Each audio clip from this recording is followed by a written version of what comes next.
IPL সম্প্রচার বন্ধ করা হচ্ছে। ভারতের টি-20 বিশ্বকাপ না খেলার ব্যাপারেও জানানো হয়েছে। কিন্তু এভাবে কি আসলে গোলামির দিন শেষ করা যায়? উত্তর হলো না। মুখে ও বিবৃতিতে কখনো গোলামির দিন শেষ করা যায় না। অতীত বলছে বাংলাদেশ যতবার বৈশ্বিক টুর্নামেন্ট খেলতে গেছে ঠিক ততবারই বাজেভাবে হেরে টুর্নামেন্ট থেকে বিদায় নিয়েছে। আসন্ন টি-20 বিশ্বকাপেও যে লজ্জাজনক বিদায় হবে না এ কথা জোর দিয়ে বলা যায় না। তাই সত্যিই যদি গোলামির দিন শেষ করতে হয় তাহলে আসল জায়গায় উন্নতির বিকল্প নেই। 17 কোটি মানুষের দেশ বাংলাদেশের চেয়ে 55 লাখ মানুষের দেশ নিউজিল্যান্ড ক্রিকেটে হাজার গুণ এগিয়ে। আরেক ছোট দেশ শ্রীলঙ্কার ক্রিকেট সংস্কৃতিও বাংলাদেশের চেয়ে যোজন যোজন এগিয়ে। তাই ক্রিকেটে উন্নতি হবে সত্যিকারের জবাব। তবে শুধু ক্রিকেট না, পণ্য আমদানি থেকে শুরু করে শিক্ষা, চিকিৎসা ও জ্বালানি ভারতের উপর বাংলাদেশ নানাভাবে নির্ভরশীল। গোলামের দিন শেষ করতে হলে এসব সেক্টরেও উন্নতি করতে হবে। বেশি নজর দিতে হবে কৃষি খাতের আধুনিকীকরণে। প্রতিবছর পেঁয়াজ, আলু সহ বিভিন্ন রকম মশলা ভারত থেকে আমদানি করে দেশের ঘাটতি মেটাতে হয়। কিন্তু বাংলাদেশ চাইলে এই সমস্যাটা কাটিয়ে উঠতে পারে। কৃষি উৎপাদন বৃদ্ধির জন্য নতুন প্রযুক্তি এবং গবেষণার দিকে নজর দেওয়া প্রয়োজন। অধিক উৎপাদনশীল জাতের বীজ, সঠিক সার ব্যবহারের মাধ্যমে ফসলের উৎপাদন বাড়ানো সম্ভব। উৎপাদন বাড়ানোর পাশাপাশি আমদানির জন্য বাংলাদেশের বিকল্প বাজার খোঁজা উচিত। ভারতীয় পেঁয়াজ বন্ধ হলে এখন নানা দেশ থেকে পেঁয়াজ আমদানি হচ্ছে। ভিয়েতনাম, কম্বোডিয়া এবং চীনের মতো দেশগুলোর কাছ থেকে অন্যান্য কৃষিজ পণ্য আমদানি করা যেতে পারে। ভারত নির্ভরতা কমাতে হলে সবচেয়ে বেশি জোর দিতে হবে দেশের চিকিৎসা খাতের উন্নয়নে। প্রতিবছর হাজার হাজার রোগী ভারতে চিকিৎসা নিতে চায়। সাশ্রয়ী, উন্নত ও উপযোগী হওয়ায় বাংলাদেশ থেকে তারা ভারতকেই বেছে নেয়। দেশের মধ্যে চিকিৎসার সেরকম ব্যবস্থা করতে পারলে এই সংখ্যাটা কমে আসত।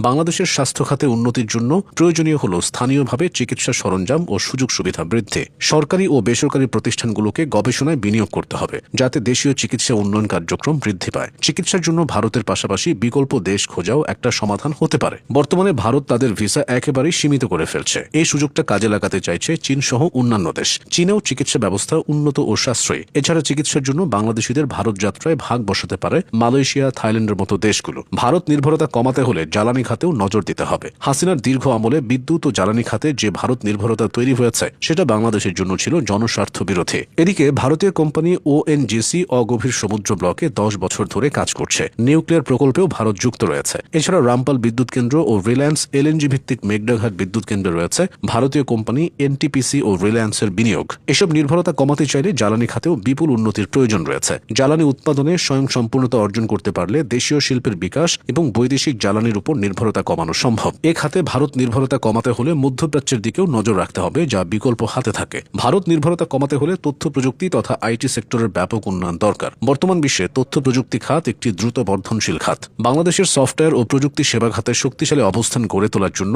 শিক্ষা, গবেষণা ও উন্নয়ন কার্যক্রমে অধিক বিনিয়োগ প্রয়োজন। সরকারি এবং বেসরকারি প্রতিষ্ঠানগুলোর মধ্যে সহযোগিতা বৃদ্ধি করতে হবে। ইউরোপীয় ইউনিয়ন ও মার্কিন বাজারে তথ্য প্রযুক্তি সেবার জন্য বড় ধরনের সুযোগ রয়েছে। যদি এ খাতে দক্ষতা বৃদ্ধি করা হয় তবে ভারতীয় প্রযুক্তি সেবা থেকে মুক্তি পাওয়া সম্ভব। বাংলাদেশের পোশাক শিল্প বিশ্ববাজারে অন্যতম বড় খাত, তবে এটি ভারতের অনেক কাঁচামাল ও উপকরণের উপর নির্ভরশীল। পোশাক শিল্পের পাশাপাশি অন্যান্য উৎপাদন খাত যেমন ইলেকট্রনিক্স, প্লাস্টিক এবং লেদার পণ্য উৎপাদনে নজর দিলে রফতানি বাড়বে। স্থানীয় উপকরণের ব্যবহার এবং মানোন্নয়নের জন্য বিনিয়োগ বাড়ানো অত্যাবশ্যক। বাংলাদেশের আত্মনির্ভরশীল হওয়ার জন্য ভারত নির্ভরতা কমানো অত্যন্ত গুরুত্বপূর্ণ। এই কাজগুলো করলে সেটা অনেকটাই সম্ভব হবে।